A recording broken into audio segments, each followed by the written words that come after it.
Hey guys, so இன்னைக்கு நம்ம orthopaedic assessment பார்ப்போமா ஃபிசியோதெரப்பியோடது. ஓகே, ஸோ ஃபர்ஸ்ட் இதில் வந்து கீ பாயிண்ட்ஸ் தான். ஓகேவா, இதை நீங்கள் தான் எலாபரேட் பண்ணி எழுதிக்கணும். First SOAP format, S for subjective objective assessment plan ஃபார்மேட்டில் பார்க்க போகிறோம். ஃபர்ஸ்ட் இனிஷியலாக சப்ஜெக்டிவ்ல ஃபஸ்ட்டு டெமோகிராஃபிக் டீட்டெயில்ஸ் வரும். அதில் வந்து பேஷண்ட்டோட நேம், ஏஜ், ஜெண்டர், ஆக்குபேஷன், இப்போ சப்போஸ் ஹாஸ்பிட்டலாக இருந்தால் ஐபிஓபி, அப்புறம் அட்ரஸ், ஃபோன் நம்பர், இதன் மாதிரி பேசிக்காக வரும். நெக்ஸ்ட் வந்து சீஃப் கம்ப்ளைண்ட்ஸ் எப்பவுமே லேமன் டேர்மில் தான் எழுதணும். இப்போ வந்து பேஷண்ட் வந்து எனக்கு கால் வலி அப்படின்னா leg pain, patient is complaining of leg pain அப்படின்னு தான் எழுதணும். அதுக்கப்புறம் நடக்க முடியல, நிற்க முடியல, நின்னா வலிக்குது அப்படிலாம் சொன்னாங்கன்னா patient unable to walk or do activity and is experiencing pain while doing it அப்படி தான் எழுதணும்.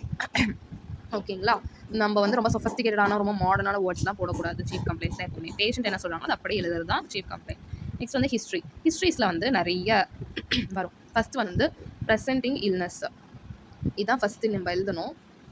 ப்ரெசென்டிங் இல்னஸில் வந்து patient was apparently normal before 1 week and start pain, அந்த மாதிரி என்ன கம்ப்ளைண்ட் சொல்கிறாங்களோ, எனக்கு 1 வீக் முன்னாடி தான் பெயின் ஸ்டார்ட் ஆச்சு அப்படின்னு சொன்னாங்கன்னா patient was apparently normal before 1 week and சடனாக இல்லை கிராஜுவல் பெயினான்ட்டு நீங்கள் பெயின் ஹிஸ்ட்ரியில் தெரிஞ்சுக்கிட்டு அதை எழுதணும், அதை ஃபில் பண்ணணும். அதுக்கப்புறம் பாஸ்ட் மெடிக்கல் ஹிஸ்ட்ரி வரும்.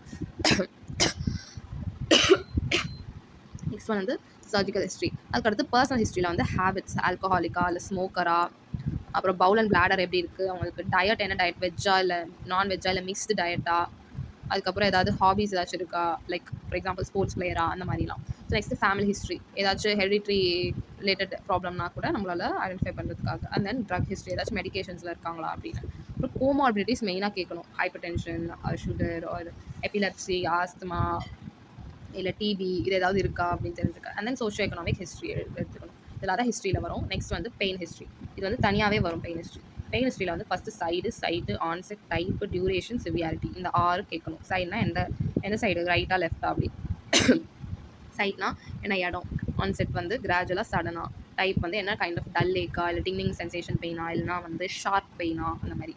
டியூரேஷன் எவ்வளோ நாளாக எவ்வளோ நாளாக வலிக்குது, அப்புறம் சிவியாரிட்டி எவ்வளோ சிவியராக இருக்குது அப்படின்ட்டு. அப்புறம் பெயின் வந்து கண்டினியூஸ் பெயினா இன்டர்மீடியன்ட் பெயினான்னு கூட கேட்டுக்கலாம். அதுக்கப்புறம் அக்ரவேட்டிங் ஃபேக்ட், என்ன பண்ணால் பெயின் அதிகமாகுது, என்ன பண்ணால் பெயின் குறையுது. அதுக்கப்புறம் பெயின் ஸ்கேல்ஸ் யூஸ் பண்ணி அதை ரேட் பண்ணணும். Numerical pain rating scale, visual analogue scale, இது 2 தான் மோஸ்ட்டாக யூஸ் பண்ணுவாங்க. உங்களுக்கு வேறு தவிர்த்து ஏதாவது ஸ்கேல் இருக்குது அப்படின்னா நீங்கள் யூஸ் பண்ணிக்கலாம் அதை. நெக்ஸ்ட் ஒன் வந்து ஆப்ஜெக்டிவ் அசஸ்மெண்ட். இதில் வந்து